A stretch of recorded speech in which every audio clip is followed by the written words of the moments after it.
c'est parfait, parce que justement, Pythagore, apparemment, pratiquait de l'alchimie, et il a découvert que l'hexaèdre avait l'élément terre, l'octaèdre l'élément air, le tétraèdre le feu, l'icosaèdre l'eau, et le dodécaèdre l'éther. Est-ce que cette forme a été utilisée par Mégatron et ses acolytes pour créer la matière et enfermer la vie?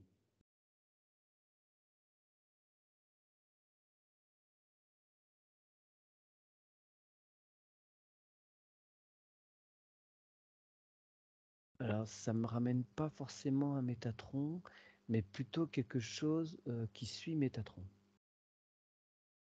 Quelque chose qui le suit, une entité? Bah, quelque chose qui émerge de lui, en fait. Ouais, oui, enfin, si tu veux, pour moi, la façon dont je vois Métatron, c'est subdivision du point d'origine, Ouais. qui est comme une sorte d'équilibre de lui-même. Et de cette division, puisqu'il y a division, il y a d'autres choses qui vont sortir de cette division et qui forcément, petit à petit, vont rentrer dans une densité et de ce qu'on appellerait, nous, de notre point de vue, la notion de bien et de mal. Ouais, la dualité. Et que si je me place de l'origine de cette première division, dont est issu Métatron,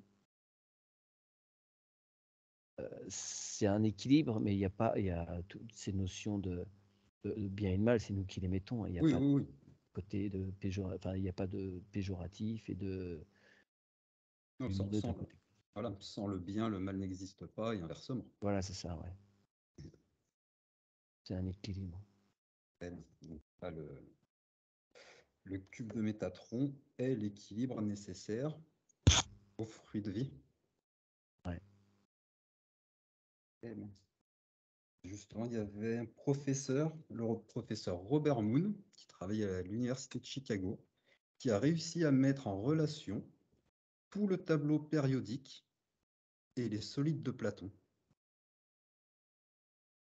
C'est-à-dire que tous les solides de Platon se trouvent dans toute la matière de tout l'univers.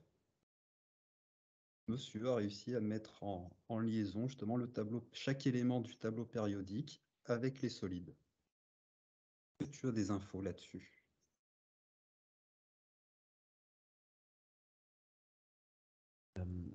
Ce que ça me dit, c'est que ces solides-là, après, ils ont des divisions eux-mêmes qui vont ensuite donner des éléments. Ouais. Mais ils sont composés eux-mêmes des éléments. Enfin, ça va dans les deux C'est sens. ça. C'est en assemblant les solides, nous créons. Les éléments sont créés. On ira voir ça après, plus en profondeur. Très bien. Et du coup, tout à l'heure, tu parlais de l'hexagone quand on était dans le fruit de vie. Et que justement, quand on regarde dans la nature, cet hexagone se retrouve dans les flocons, les casiers de ruches, les cellules d'œufs humains, les peaux de serpent, les œufs de mouches, les œufs d'insectes, on les retrouve réellement dans toutes les créations. Et du coup, je me demandais à quel moment, justement, le fruit de vie avec les hexagones et à côté juste le cube de Métatron qui vient bloquer cette vie. Est-ce que le fruit de vie avec les hexagones ne serait pas la vie avant matrice, avant la matrice artificielle?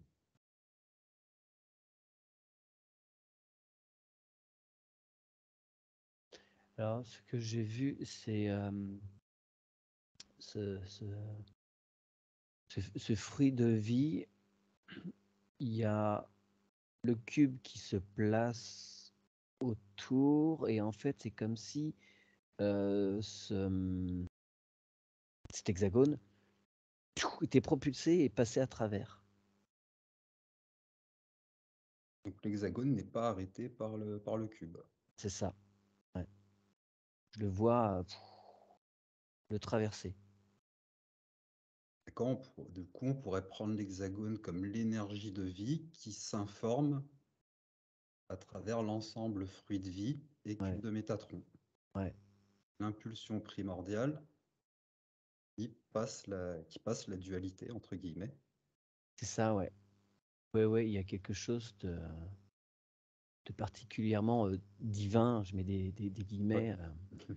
Après, il faut redéfinir les choses. Mais et ouais, c'est quelque chose qui ne peut pas. Si, puisqu'il finit par être teinté quand même, mais qui intrinsèquement est vraiment lumineux, on va dire. Ouais. Et donc tout ça, en théorie, ça nous ramène au vecteur équilibrium. Est-ce que tu as quelque chose quand je te dis ça?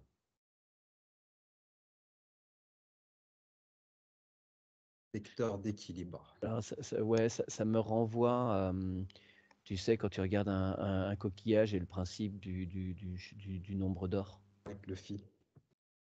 Ouais, 3, 18, je sais plus combien. Non, pas, non, je sais plus, 6, 8. C'est 1,618 Ouais, c'est ça. 339. Ouais, je suis nul en maths. Je l'ai sous les yeux. Je triche. Là, c'est rigolo ça, parce que plein de fois, je le regarde. Ah, c'est combien déjà ce chiffre? Puis à chaque fois, il me ressort de la tête. Mais oui, ok, ouais, ça me renvoie à ces échelles-là. Et ce que, justement, le vecteur d'équilibre, c'est également le cuboctaèdre. Donc là, ce sont un mélange de deux formes. Donc, il y a des cubes et des triangles qui, assemblés, forment une forme qui est parfaitement équilibrée. Le centre de cette forme est à équidistance de tous les angles. Ce serait vraiment la forme parfaite de l'équilibre. Moi, ce que ça me montre, c'est que il y a une force, c'est-à-dire que si tu exerces une pression quelque part, il y a une répartition Ouais. qui fait que c'est une solidité à toute épreuve. Ouais. Et ce fameux cuboctaèdre serait la fleur de vie en volume.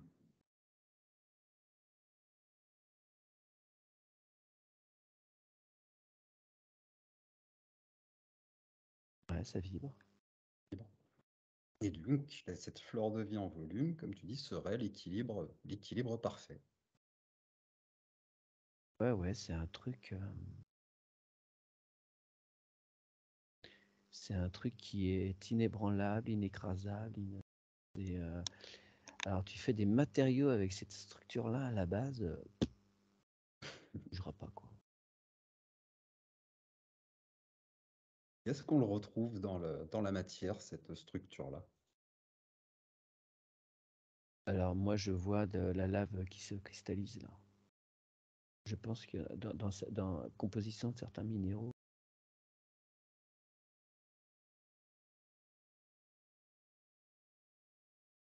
diamants, Minéraux, ouais, le diamant, j'allais dire, minéraux bien cristallisés.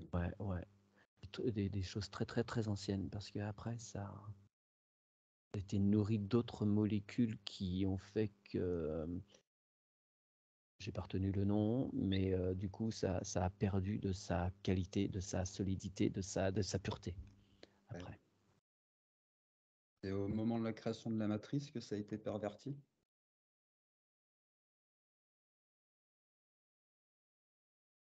Ouais, assez rapidement, ouais. Oui, parce qu'après, il y a eu trop de choses. Il y a eu trop d'éléments. Ouais. Et ça a basculé l'équilibre. Il n'y avait plus d'équilibre suffisant dans la matière. D'accord.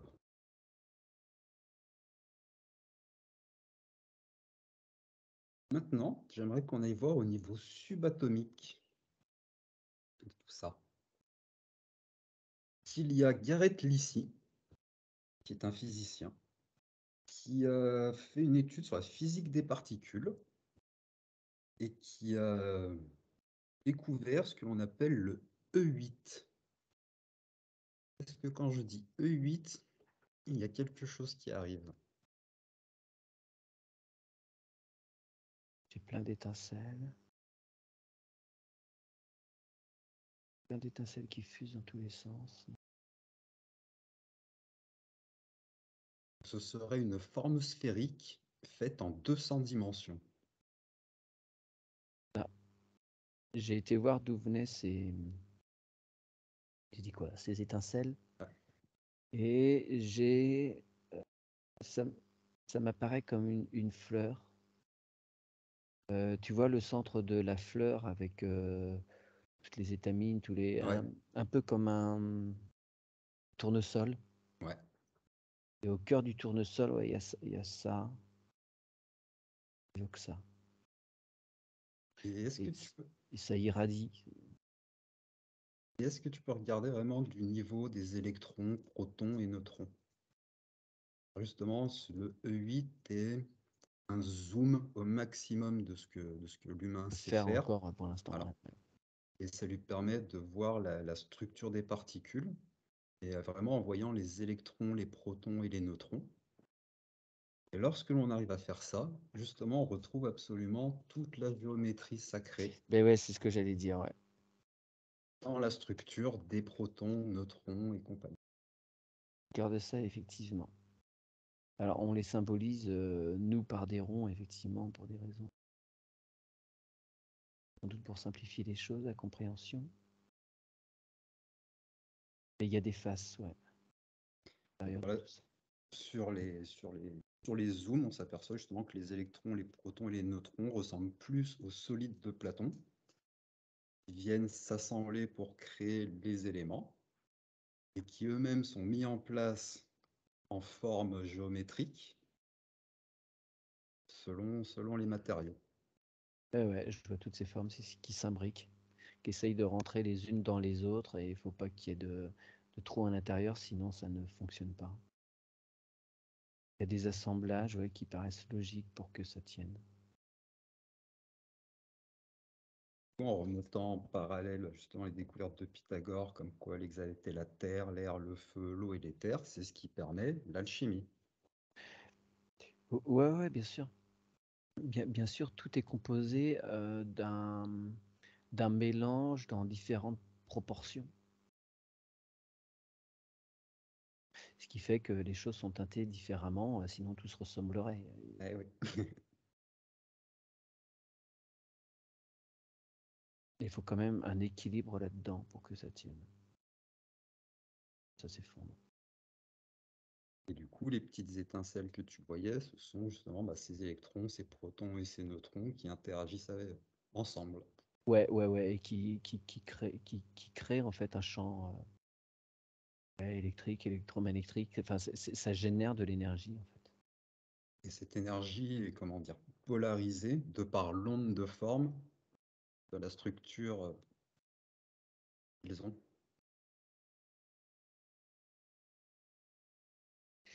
Ouais, il y a une logique qui m'échappe là, je t'avouerai. Ça se fait. Mais pourquoi il y a du positif, pourquoi il y a du négatif, ouais, je sais pas, c'est une Après, question d'équilibre là que je ouais, comprends qui pas. nous dépasse et que Ouais, je crois qu'on clairement. est déjà allé pas mal loin dans la compréhension. Ouais. On va s'arrêter là. Donc tu te déconnectes de tout ça. Et si tu veux, justement, on peut jeter un petit coup d'œil sur le fameux nombre d'or qui se retrouve de partout dans le corps humain, dans la nature, dans tout ce qui est naturel.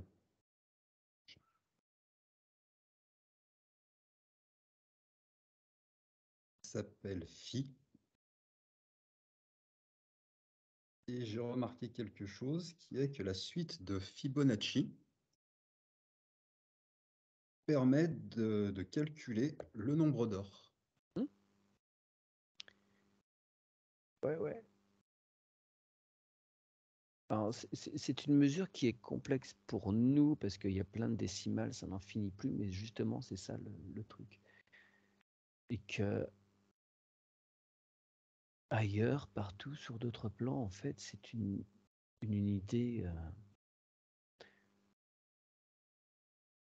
qui va de soi. Ils calculent à partir de ça. Ouais. On devrait, nous, nos histoires de mètres, nos histoires de kilomètres, de pieds ou autres, parce que les pieds ils diffèrent d'un être à l'autre. Ah.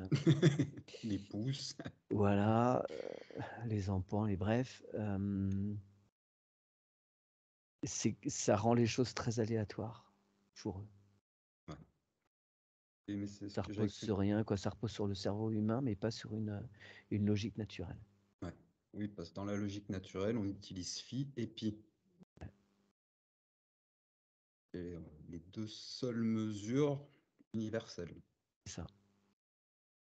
Et j'avais entendu justement que les Égyptiens, enfin, les bâtisseurs de pyramides, pour avoir cette forme aussi parfaite et qui dure aussi autant dans le temps, étaient partis uniquement de pi et de phi. Et uniquement avec ces deux mesures, quelqu'un qui connaît peut comprendre la construction des pyramides. Et surtout que ça permet un équilibre, en fait, parce que tout le reste on peut construire, c'est voué à À l'effondrement. déconstruction, à un effondrement rapide, parce que ça ne repose pas sur des bases solides, tout simplement. C'est des trucs qui sont... Alors, j'ai le terme de contre-nature, mais ouais, c'est ça. Et est-ce qu'au lieu de contre-nature, on pourrait tout simplement dire l'intelligence artificielle?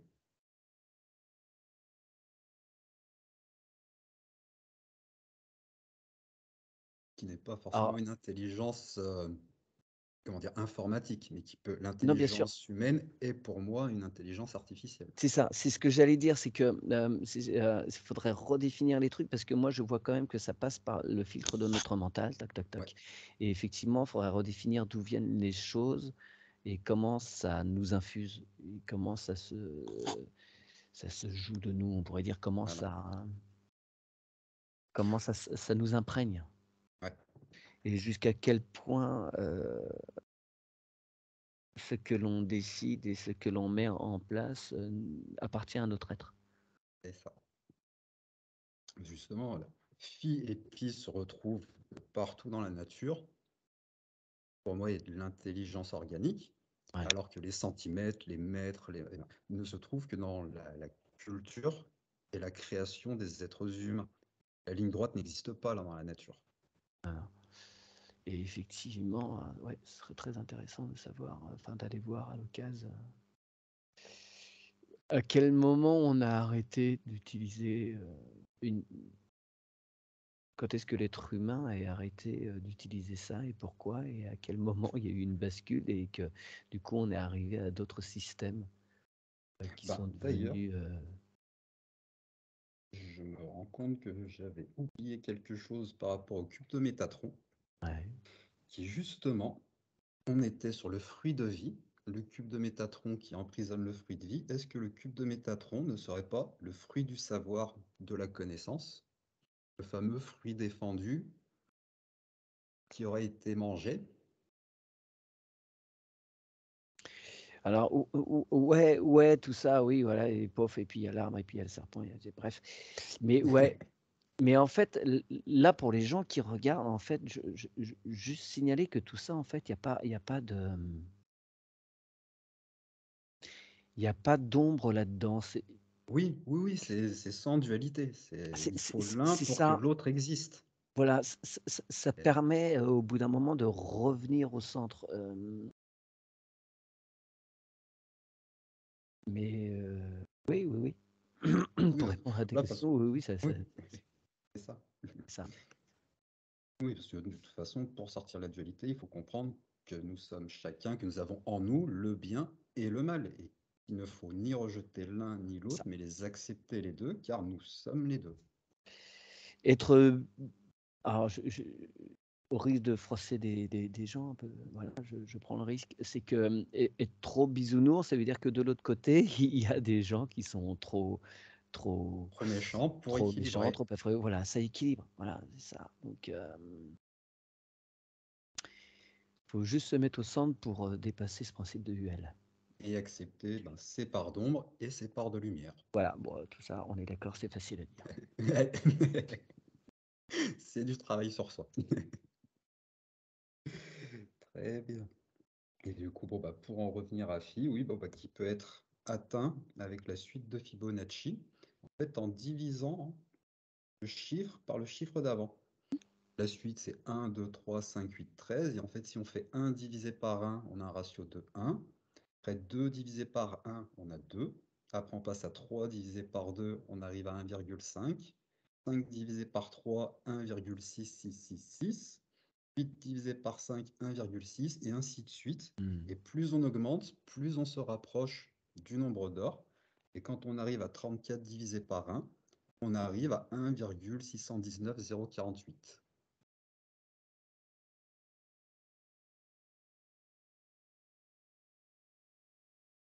Avec la suite de Fibonacci et pi, on arrive à faire des constructions extrêmement solides. Oui, bien sûr. Bien sûr, c'est la structure de l'univers.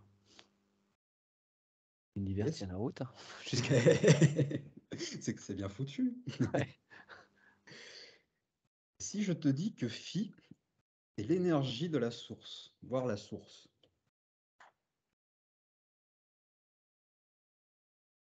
que phi serait la source et que pi serait Gaïa. Lorsque phi rencontre pi, nous avons la création équilibrée. Oui, ça me fait des choses. Je peux pas te dire si c'est oui ou non, mais en tout cas, ça me fait beaucoup de choses là, ouais. Alors phi serait la source, Gaïa la cible, et il faudrait que ça passe à travers nous.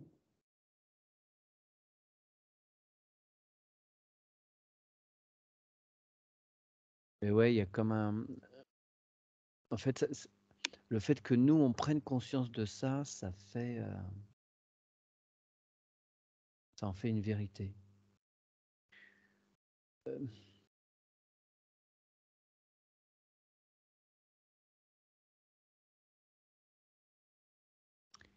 J'ai le sentiment, enfin j'ai le sentiment, non, je ressens que c'est comme quelque chose qui arrive contre un mur, que nous on est le mur et ça permet de renvoyer la balle, de renvoyer le truc d'origine. Oui, nous sommes. J'ai toujours pensé que nous sommes entre guillemets les messagers entre Gaïa et la source, et que nous leur permettons de communiquer entre eux, car ils sont éloignés. Que nous sommes leurs enfants, et que c'est grâce à leurs enfants qu'ils peuvent communiquer l'un et l'autre. Que ça résonne. Alors moi je vois du soleil central, je vois plein de filaments qui partent d'astre en astre et alors effectivement il y a des histoires de relais. Il y a des histoires de relais et que nous, on peut avoir un lien direct. Ces filaments, c'est l'intelligence organique, la conscience organique. Le terme de organique, je sais pas, c'est-à-dire que ce qui sort du noyau primordial, on va dire, il y a toujours une connexion qui se fait et que de ce quelque chose qui sort, il y a d'autres choses qui sortent et qui vont être en connexion avec d'où ça vient, mais il n'y a pas de connexion entre le troisième élément et le premier, en fait. Ouais. Ça passe toujours par celui qui a divisé et qui redivise et qui redivise. Il y a toujours des liens entre celui d'où ça vient, mais pas de lien direct entre ce qui vient de l'origine et le truc du bout. Alors que nous, en allant le plus loin dans la densité, en tant qu'être incarné, en fait, ce qui a été placé au cœur du cœur, il y a là un accès direct à la source. Notre étincelle divine. C'est ça.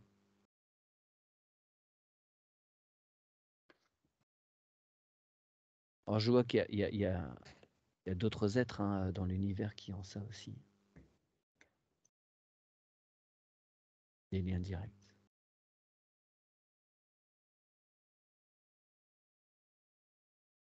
Et du coup, par cette étincelle divine, on peut se connecter à tout le vivant de tout l'univers. Passant par là, et pas uniquement à la source. Oui, oui. Oui, oui, moi ça me renvoie justement, tu parlais d'intelligence artificielle, justement ce qu'on appelle la toile, les réseaux Internet, tout ça, c'est les Ouais. mêmes, ça reprend les mêmes principes. Justement, moi, en fait, c'est ça que j'appelle l'intelligence organique. C'est ce réseau-là qui relie tout le vivant Hmm. de l'univers et qui, justement, est déconnecté de tout ce qui va être intelligence créée par l'homme ou par d'autres entités moins évolutives, dirons-nous.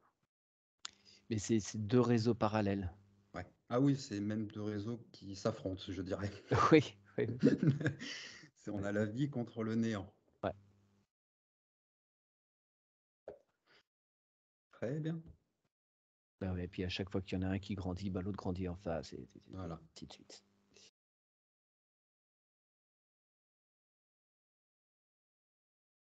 Très bien. Donc, du coup, déconnecte-toi de ça si tu Mhm. n'as pas d'autres infos.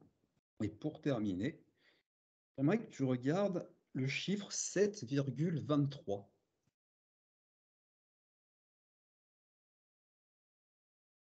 Est-ce qu'il te renvoie à quelque chose?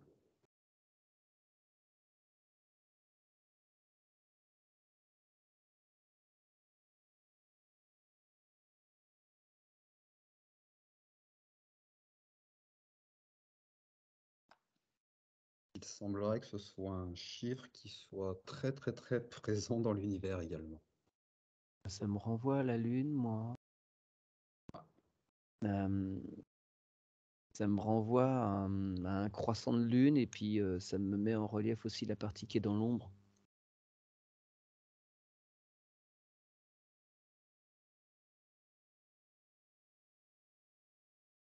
Il y a, parce qu'il y a aussi des grands principes. euh, Ces chiffres-là, on les retrouve. Nous. Alors, il semblerait que ce soit la fréquence du home, chant du home. On la retrouve que ce serait la distance moyenne qui c'est entre les deux yeux des êtres humains, entre le nez et le menton. Ce serait une distance qui est vraiment présente de partout. Ouais, alors je sais pas pourquoi, j'ai mon troisième œil qui s'active là, alors qu'avant j'étais surtout dans le cœur. Bon, ça n'empêche pas qu'il reste présent, hein, mais le troisième œil là se réveille.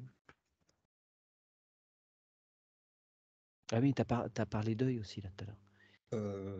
Euh, Les yeux, entre les yeux. Oui, voilà, oui, c'est ça. Ouais, Oui, c'est quoi? Il y a un truc à l'intérieur qui dit Eh, au fait, moi aussi, tiens, Je les suis yeux, là, je suis là. je suis là. Oui, mais c'est possible que ce soit aussi une des fréquences qui soit captée par le troisième œil. Ce serait vraiment une fréquence qui est présente dans tout l'univers.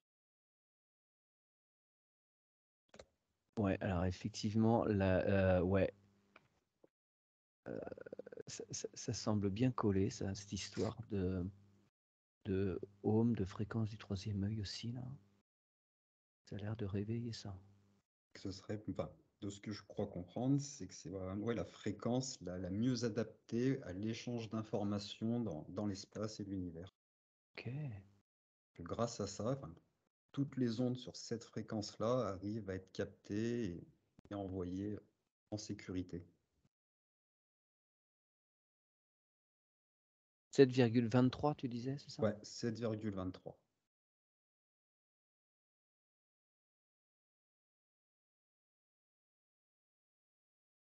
Alors, ça me renvoie à cet hexagone qui a pu franchir le cube. Ouais.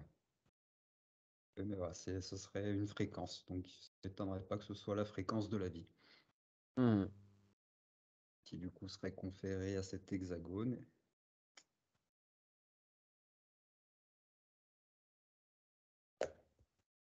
Ouais, c'est bon à savoir ça. En télépathie, je trouve ça très intéressant du coup.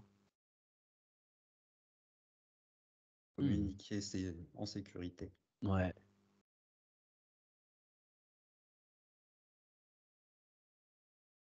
Très bien. Voilà, moi c'est un peu toutes les questions que j'avais préparées. Super. Si ça te va. Très Nous bien. allons arrêter ici. Yes. Merci à Ben, toi. merci aux personnes qui nous regarderont si tu partages la vidéo. Et merci à toi, Mathieu. Ouais, merci Je Mehdi. coupe l'enregistrement. Yes.